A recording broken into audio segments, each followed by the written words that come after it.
Hello, Namaskar and a very warm welcome to your very own platform Crack Now.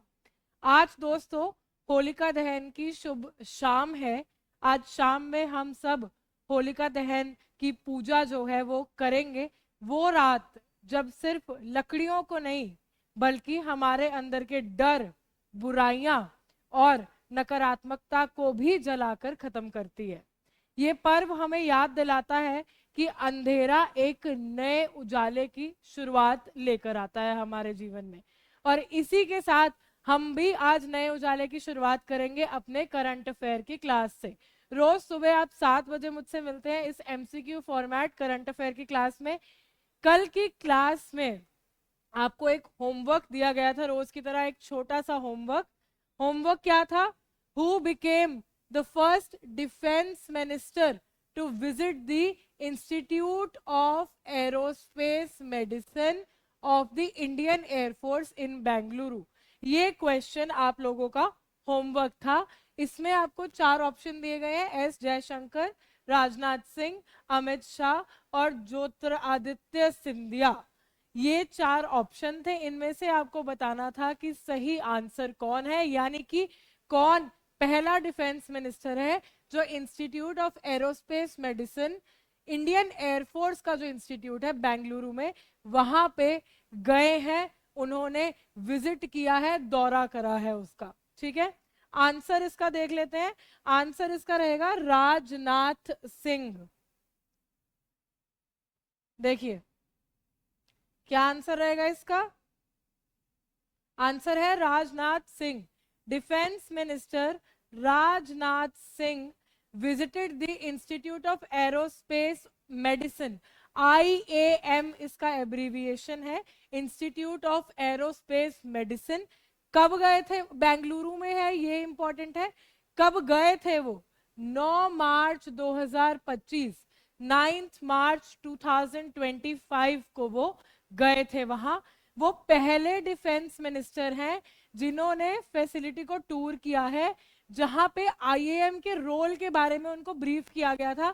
IAM में का role जो है वो pilot training और एरोस्पेस मेडिकल रिसर्च में वो क्या भूमिका निभाता है, क्या रोल प्ले करता है, उसके बारे में ब्रीफिंग राजनाथ सिंह जी को दी गई थी जब उन्होंने दौरा किया।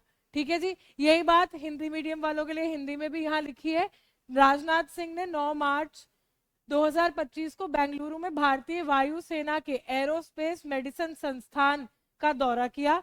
वे इस सुविधा का दौरा करने वाले पहले रक्षा मंत्री हैं, फर्स्ट डिफेंस मिनिस्टर। यही हमारे क्वेश्चन का कीवर्ड है। ठीक है, पहले रक्षा मंत्री, जहां उन्हें पायलट प्रशिक्षण और एरोस्पेस चिकित्सा अनुसंधान में IAM की भूमिका के बारे में जानकारी दी गई। ठीक है जी, ये हमारा कल का होमवर्क था जो आप लोगों को करना था। अब आज की क्लास की शुरुआत हम करेंगे पहले क्वेश्चन से। हमारे बढ़ते हैं पहले क्वेश्चन की तरफ। करंट अफेयर की क्लास में किसी को कोई डाउट्स हो तो आप कमेंट सेक्शन में पूछ सकते हैं, चाहे वो क्लास के रिलेटेड हो, चाहे वो किसी क्वेश्चन के रिलेटेड हो। और जो आप लोगों को होमवर्क दिया जाता है प्लीज उसका आंसर आप लोग करेक्ट किया कीजिए कमेंट सेक्शन में। आप लोगों का भी नॉलेज बढ़ेगा और हम लोगों को भी सपोर्ट मिलता रहेगा कि आप लोग हमारे साथ खड़े हैं और आंसर जो है दे रहे हैं। ठीक है, चलिए पहला क्वेश्चन आज की क्लास का देखते हैं। पहला क्वेश्चन है ये: the Mahila Samriddhi Yojana has been launched by which state और यूनियन टेरिटरी गवर्नमेंट। ठीक है, महिला समृद्धि योजना किस राज्य या केंद्र शासित प्रदेश सरकार द्वारा शुरू की गई है? ये हमारा क्वेश्चन है। हमें बात किसके बारे में करनी है? महिला समृद्धि योजना के बारे में बात करनी है और ये बताना है कि किस राज्य ने या किस केंद्र ने ये जो योजना है ये लॉन्च की है। 4 ऑप्शन आपको दिए गए हैं: दिल्ली, उत्तराखंड, जम्मू कश्मीर और बिहार। 4 ऑप्शंस है, इसमें से आपको सही ऑप्शन जो है वो बताना है। इसका सही ऑप्शन आप लोग कमेंट्स में बताइए। तब तक ठीक है, अगली स्लाइड में हम इसका आंसर देखते हैं। तो ये योजना जो है दिल्ली सरकार ने लॉन्च की है। इधर हिंदी मीडियम वाले इधर देखेंगे, दिल्ली ने लॉन्च की है। Delhi government launch the Mahila Samriddhi योजना टू प्रोवाइड फाइनेंशियल असिस्टेंस, यानी कि किस चीज के लिए? आर्थिक रूप से उनकी मदद करने के लिए, वित्तीय सहायता प्रदान करने के लिए, to women from economically weaker sections, जो आर्थिक रूप से कमजोर वर्गों की औरतें हैं उनकी फाइनेंशियल हेल्प करने के लिए ये लॉन्च करी गई है। कब अप्रूव हुई थी ये भी इंपॉर्टेंट पॉइंट है, इंटरनेशनल विमेंस डे। अब इंटरनेशनल विमेंस डे 2025 यानी कि 8 मार्च 2025 ये जो योजना है ये अप्रूव हुई थी। और it aims to empower women through monthly allowances, उनको मंथली अलाउंसेस मिलेंगी, सब्सिडाइज लोन्स मिलेंगे और वोकेशनल ट्रेनिंग मिलेगी। 3 important point, monthly allowance, subsidise loans और वोकेशनल ट्रेनिंग। ठीक है, इसे अंतर्राष्ट्रीय महिला दिवस पर मंजूरी दी गई और इसका उद्देश्य मासिक भत्ते, रियायती ऋण और व्यावसायिक प्रशिक्षण के माध्यम से महिलाओं को सशक्त बनाना है। ये इसके उद्देश्य है। इसको हम स्टार लगा के याद कर लेंगे, मेंस में भी पूछा जा सकता है और ऑब्जेक्टिव्स आपको प्रीलिम्स में भी पूछे जा सकते हैं क्वेश्चन के फॉर्म में। ठीक है, अब इसके बारे में कुछ पॉइंट्स हैं जो इंपॉर्टेंट है हमारे एग्जाम पॉइंट ऑफ व्यू से, वो हम देखेंगे आगे बढ़ के।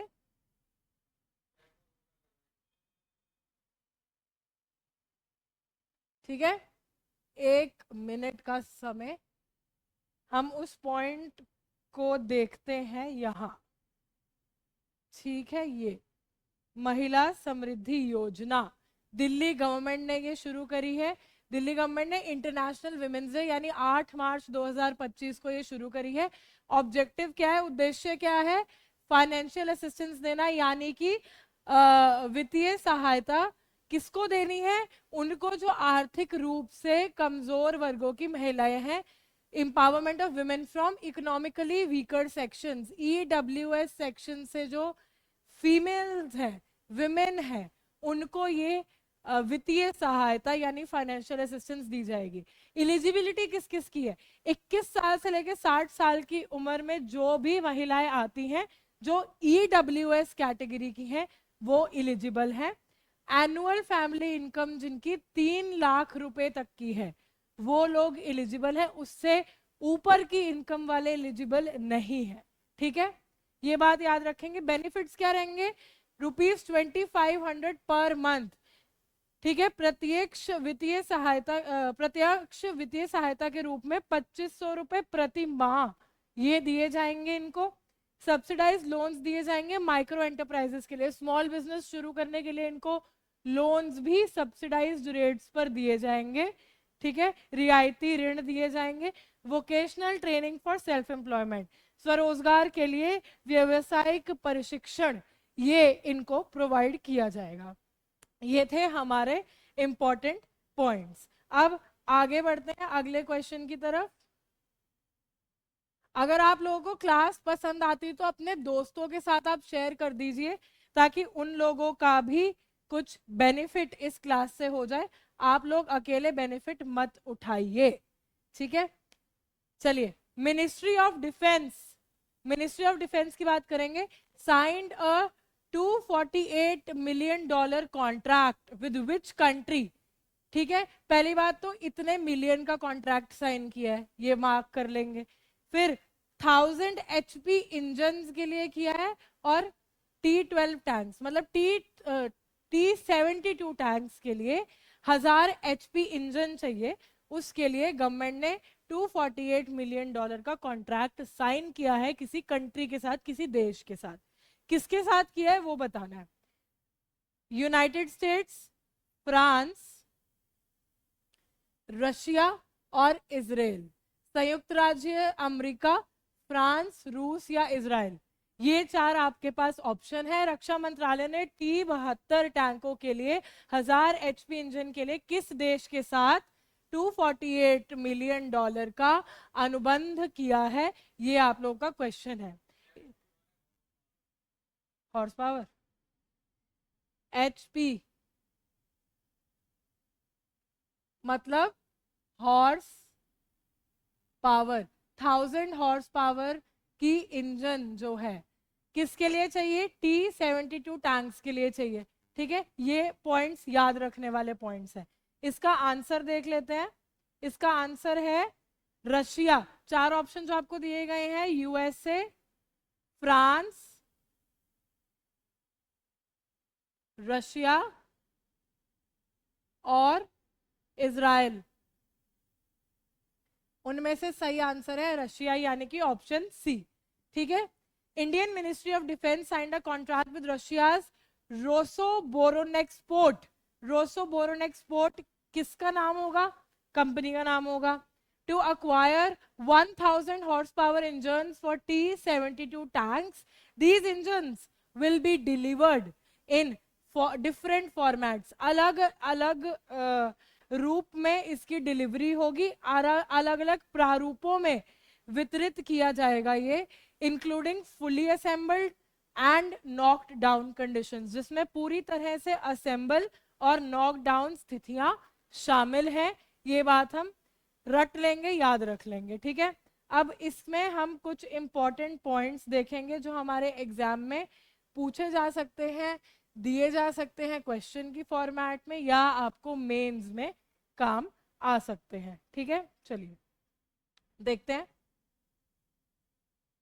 हिंदी मीडियम वालों के लिए अगली स्लाइड में यही चीज मिल जाएगी। अभी इंग्लिश मीडियम वाले यहाँ फोकस करेंगे। पहले T-72 टैंक और डिफेंस डील हुई है, किसके साथ हुई है, रशिया के साथ हुई है, स्टार लगा लो। ठीक है, कितने की हुई है, $248 मिलियन की डील हुई है। रोसोबोरोनेक्सपोर्ट, ये भी आपसे पूछा जा सकता है कि कौन सी कंपनी के साथ हुई है, तो ये एक ही लाइन में से 3 आपको स्टार्स मिल गए। ठीक है, करंट इंजन पावर कितनी है, इंडिया के T-70 टैंक्स की 780 हॉर्स पावर के इंजन वो अभी यूज कर रहा है, जिसको अपग्रेड करने के लिए ये डील करी गई है। अपग्रेड किसमें होंगे, 1000 HP में।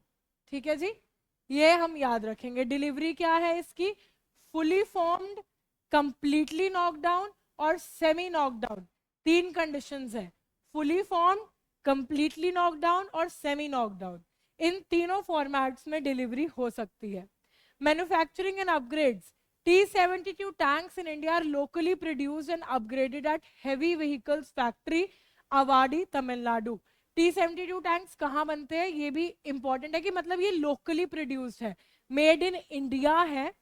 कहाँ पे बनते हैं ये, तमिलनाडु में बनते हैं, स्टेट का नाम इंपॉर्टेंट है। और हैवी व्हीकल्स फैक्ट्री HWF, ये इंपॉर्टेंट है हमारे लिए। किसने डिजाइन किया था ओरिजिनली, उड़ाल्वा गोंजोवाड सोवियत यूनियन में थे, उन्होंने ये डिजाइन किया था और 1971 यानी 1971 में इसको इंट्रोड्यूस किया गया था। बहुत वाइडली यूज टैंक्स है वर्ल्ड वाइड। ठीक है, ऑटोमेटिक लोडिंग मैकेनिज्म है, ये इसका बहुत बड़ा की फीचर है। High accuracy sighting systems for better targeting and versatile and heavily armoured, making it a crucial part of India's defence strategy.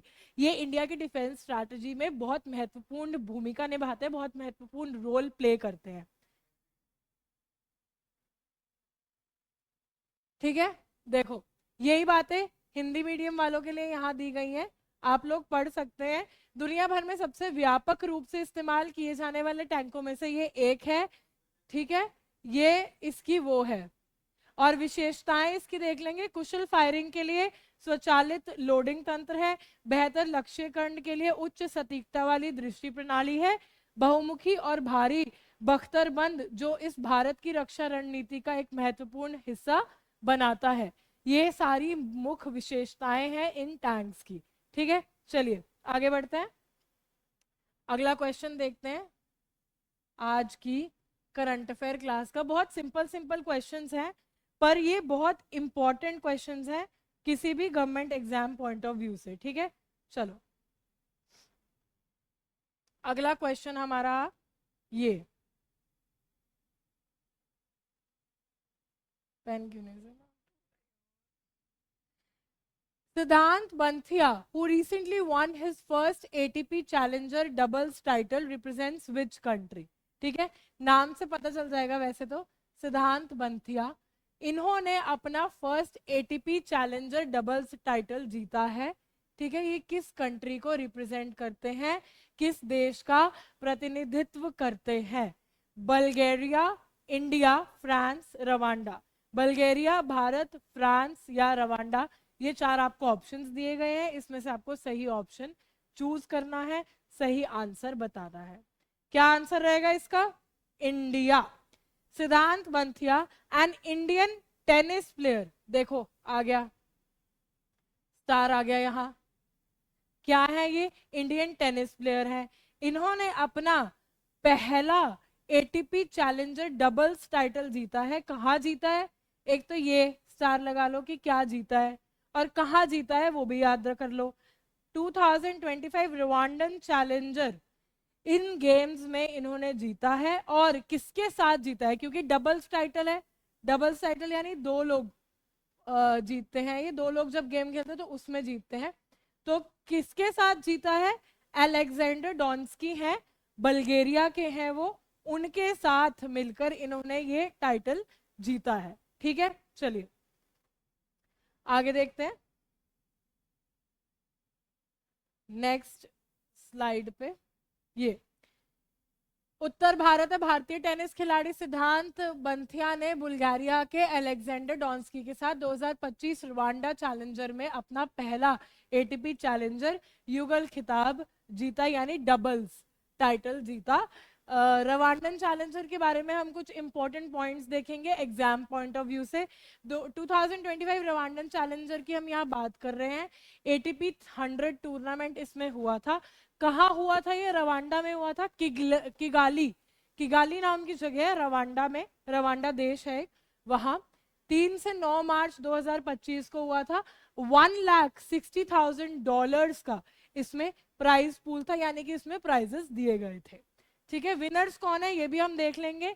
Doubles में हमें पता चल गया सिद्धांत बंथिया है जो इंडिया से हैं, यानी भारत से हैं, और अलेक्जेंडर डॉन्स्की हैं जो बल्गेरिया से हैं।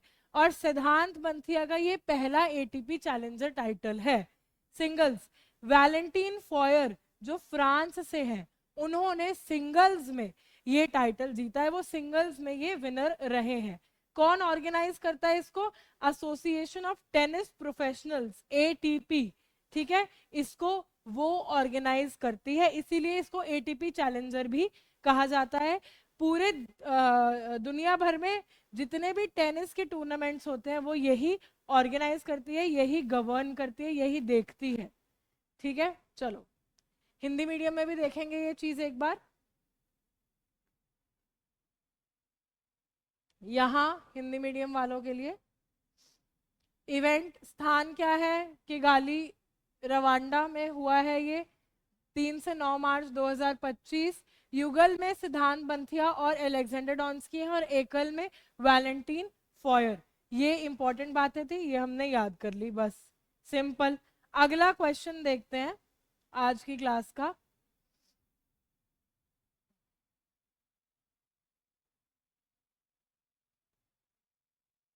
चलो ये आपका अगला क्वेश्चन है, इसको देखते हैं। Consider the following statements regarding INS Imphal's visit to Mauritius. INS Imphal हमारे इंडिया की एक नेवी शिप है, ये इंडियन नेवी शिप जिसको हम बोलते हैं, इंडियन नेवल शिप है ये, आईएनएस इम्फाल नाम से। ठीक है, उसके बारे, वो मॉरिशस गई है, उसके बारे में यहाँ आपको कुछ कथन दिए गए हैं, वो पढ़ने हैं और बताना है कि कौन से वाले स्टेटमेंट्स करेक्ट हैं, यानी कि कौन से स्टेटमेंट्स हमारे सही हैं। ठीक है, चलिए। INS Imphal is an Indian Navy warship that arrived at Port Louis, Mauritius on 10th March 2025. ये फर्स्ट स्टेटमेंट है। दूसरी क्या है? The ship will participate in the 57th Mauritius National Day celebrations on 12th March 2025। ये दूसरी statement है। तीसरी क्या है? The president of India will be the chief guest at this event. किस इवेंट में? 57th Mauritius national day celebrations. ठीक है, which of the above statements is are correct? 1 and 2, 2 and 3, या फिर 1 and 3, या 1, 2 and 3। हिंदी में भी यहाँ दी गई है। आईएनएस इम्फाल एक भारतीय नौसेना का युद्धपोत है जो 10 मार्च 2025 को मॉरिशस के पोर्ट लुइस पहुंचा। ये पहला कथन। दूसरा जहाज 12 मार्च 2025 को 57th मॉरिशस राष्ट्रीय दिवस समारोह में भाग लेगा। ये तीसरा। इस कार्यक्रम में भारत के राष्ट्रपति मुख्य अतिथि होंगे। ये तीसरा कथन है। इनमें से आपको बताना है कि कौन सा करेक्ट ऑप्शन है, कौन से करेक्ट स्टेटमेंट्स है। तो करेक्ट स्टेटमेंट्स है हमारे फर्स्ट एंड सेकंड, यानी पहला और दूसरा। पहला स्टेटमेंट क्या कह रहा है कि इंडियन नेवी वॉरशिप है। ठीक है, हमें इससे ये पता चल गया कि आईएनएस इम्फाल नाम की एक नेवल शिप है इंडिया के पास, एक नेवल शिप है। ठीक है, ये बात हमें यहां से पता चल गई। ठीक है, कहां पहुंची है वो? Port Louis Mauritius.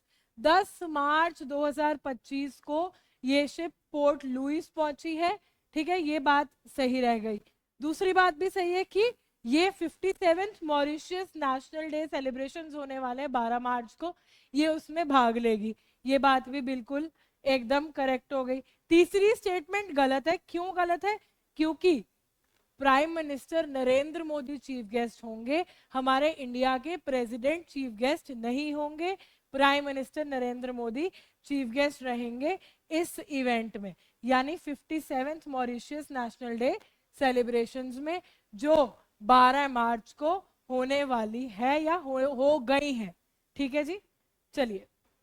ये बात हिंदी में भी कथन 1 सही है, कथन 2 सही और कथन 3 गलत है। यहां आप तीनों कथन देख सकते हैं अपनी स्क्रीन पर। ठीक है, चलिए आगे बढ़ते हैं।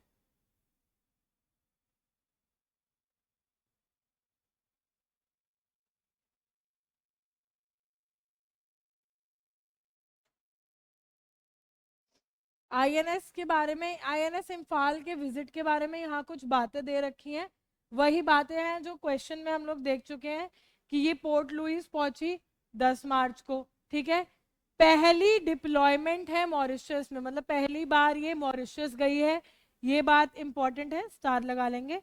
ठीक है, पार्टिसिपेट करेगी 57th Mauritius national day celebrations में 12 मार्च को, कर चुकी होगी अब तक जब तक आप ये क्लास देखेंगे। प्राइम मिनिस्टर नरेंद्र मोदी जो है चीफ गेस्ट रहे हैं इवेंट में, और इंडिया मॉरिशस मैरीटाइम कॉपरेशन और डिप्लोमेटिक टाइज को स्ट्रेंथन करता है। इंटरनेशनल रिलेशंस वालों ये पॉइंट नोट कर लो। ठीक है, चलिए हिंदी मीडियम में इसको देखते हैं। एक और point, INS Imphal is a part of India's project 15B Visakhapatnam class destroyers. ये इसका एक पार्ट है हिंदी मीडियम में। ठीक है, ये बातें तो आप लोगों ने देख ली। इस कार्यक्रम में प्रधानमंत्री नरेंद्र मोदी मुख्य अतिथि होंगे। ये यात्रा भारत मॉरिशस समुद्री सहयोग और कूटनीतिक संबंधों को मजबूत करती है। ये भारत की परियोजना 15B का एक हिस्सा है। ठीक है, ये बातें इंपॉर्टेंट है, याद रखने वाली है। चलिए आगे देखते हैं। एक बार आगे बढ़ते हुए हमारी आज की क्लास का अगला क्वेश्चन यहां आपकी स्क्रीन पर ये लीजिए। क्वेश्चन क्या है? The central council for research CCRH, central council for research in homeopathy, इसकी बात हो रही है। किसकी बात हो रही है? Central council for research in homeopathy की। इन्होंने एक मेमोरेंडम साइन किया है। किस यूनिवर्सिटी के साथ किया है ये हमें बताना है, और किस चीज के लिए किया है ये हमें क्वेश्चन से पता चलेगा। रिसर्च कोलैबोरेशन इन होम्योपैथी को प्रमोट करने के लिए, होम्योपैथी में रिसर्च कोलैबोरेशन को प्रमोट करने के लिए CCRH ने एक मेमोरेंडम साइन किया है किसी यूनिवर्सिटी के साथ। उस यूनिवर्सिटी का हमें नाम बताना है। चलिए 4 options, Jadavpur University, Adamas University, Banaras Hindu University या दिल्ली यूनिवर्सिटी। ठीक है, जादवपुर विश्वविद्यालय, एडमस विश्वविद्यालय, बनारस हिंदू विश्वविद्यालय और दिल्ली विश्वविद्यालय। ये 4 ऑप्शंस, इनमें से सही ऑप्शन आपको चूज करना है। केंद्रीय होम्योपैथी अनुसंधान परिषद ने हाल ही में होम्योपैथी के अनुसंधान सहयोग को बढ़ावा देने के लिए किस विश्वविद्यालय के साथ समझौता ज्ञापन पर हस्ताक्षर किए हैं, ये आपको बताना है। ठीक है, चलिए आंसर इसका है Adamas university. CCRH new Delhi में है। Centre council for research in homeopathy ये नई दिल्ली में स्थित है, नई दिल्ली में है। ठीक है, इन्होंने मेमोरेंडम किसके साथ साइन किया है? एडमस यूनिवर्सिटी के साथ साइन किया है, जो कहाँ है? कोलकाता में है। ठीक है, ये दिल्ली की, इसका मतलब इन्होंने दिल्ली विश्वविद्यालय के साथ नहीं किया, पर इन्होंने एडमस यूनिवर्सिटी कोलकाता के साथ एक मेमोरेंडम साइन किया है ताकि ये होम्योपैथी में रिसर्च को बढ़ावा दे पाए। ठीक है, agreement was formalised in the presence of Nobel laureate sir Gregory Paul, ये भी इंपॉर्टेंट पॉइंट है, Gregory Paul Winter and doctor Samit Ray, chancellor of Adamas university. ये 2 इंपॉर्टेंट पर्सनालिटीज है जो वहां पर मौजूद थे। नोबेल पुरस्कार विजेता सर ग्रेगरी पॉल विंटर और एडमास विश्वविद्यालय के चांसलर डॉक्टर समित रे की उपस्थिति में समझौते को औपचारिक रूप जो है वो दिया गया। ठीक है, चलिए एक इंपॉर्टेंट की फैक्ट्स, MOU साइन हुआ है, किस किस के बीच में हुआ है ये हम जान चुके हैं। किस लिए हुआ है? रिसर्च कोलैबोरेशन होम्योपैथी में प्रमोट करने के लिए, होम्योपैथी में अनुसंधान सहयोग को बढ़ावा देने के लिए ये मेमोरेंडम जो है CCRH ने एडमस यूनिवर्सिटी के साथ साइन किया है। कौन कौन था वहां? ये स्टार मार्क है, सर ग्रेगरी पॉल विंटर जो नोबेल लॉरिएट है, किस फील्ड में? केमिस्ट्री में। ठीक है, रसायन विज्ञान में जो नोबेल पुरस्कार विजेता हैं, और डॉक्टर समित रे कौन है? चांसलर हैं एडमस यूनिवर्सिटी के। बस यही पॉइंट्स हम लोगों को यहाँ जानने थे। ठीक है, आगे बढ़ते हैं अगले क्वेश्चन की तरफ। अगला क्वेश्चन है आप लोगों का होमवर्क। होमवर्क करते तो आप हो नहीं, पर हमारा फर्ज है आप लोगों को होमवर्क देना। होमवर्क हम हर क्लास में देते रहेंगे। ठीक है, ये लो होमवर्क देख लो अपना। बहुत सिंपल क्वेश्चन, बहुत इंटरेस्टिंग क्वेश्चन। क्वेश्चन है गरिमेला बालकृष्णन प्रसाद, गरिमेला बालकृष्णन प्रसाद was renowned in which music genre? Garimella Balkrishna प्रसाद किस संगीत शैली में प्रसिद्ध थे? हमें बताना है। हाल ही में इनकी डेथ हुई है। बाकी के डिटेल्स हम आपको कल की क्लास में नॉलेज बूस्टर में देंगे। 4 ऑप्शंस है आपके पास, मलयाली म्यूजिक यानी मलयाली संगीत, कर्नाटक म्यूजिक यानी कर्नाटक संगीत, पॉप म्यूजिक पॉप संगीत, और जैज म्यूजिक जैज संगीत। ये 4 ऑप्शंस है, इनमें से you have to choose the correct answer and answer it in the comments below. Comments सही जो आंसर करेगा उसको पिन करना है, ये मैंने प्रॉमिस किया था, पर आप लोग आंसर ही नहीं करते हो, मैं पिन क्या करूंगी? ठीक है, ये आप लोगों का होमवर्क है आज की क्लास का, और इसी के साथ आज की क्लास पे विराम लगाने की मुझे यानी अपनी परनीत मैम को दीजिए इजाजत। मिलते हैं अगली क्लास में। खूब खुश रहिए, तरक्की करिए। जय हिंद।